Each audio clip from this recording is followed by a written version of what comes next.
It's an impromptu fight night at the Apex. Dan Tom here with MMA Junkie to help you break down the main event for UFC Vegas 36 between Derek Brunson and Darren Till. Brunson, who has been on a bit of a hot streak since dropping his last bout to now champion Israel Adesanya, will be looking to show his new form once again under the care of Henry Hoof and Sanford MMA, as he looks to, let's just say, cement his status as a title contender, which he arguably already deserves.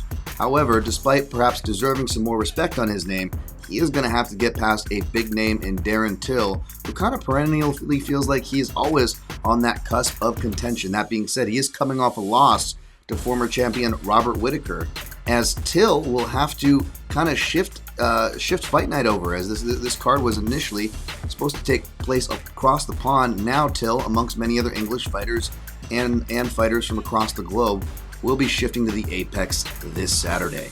At the time of this video, the odds makers and the public are favoring Darren Till in the neighborhood of minus 188 for your favorite, with the comeback on Derek Brunson coming back in the neighborhood of plus 152 as your underdog. Now, for me, I really have a tough time kind of picking this fight. Even though I may be going back to Old Faithful here and picking the more proven submission grappler and better wrestler on paper to succeed in what's going to be the smaller, albeit not by a lot, but a smaller real estate in that octagon in the Apex, I do suspect that Derek Brunson, albeit better with his pacing since working with Sanford MMA, he still does have pockets in the fight where he definitely slows down. Whereas Darren Till, who despite not having as large of a sample size, has been to 5 rounds twice in the UFC, whether he won against Stephen Thompson in a very close and competitive bout or lost in his last time out against Whittaker, well, Till always had strong moments and damaging shots and late rallies toward the end of the fight that either caused knockdowns or cuts in each of those fights.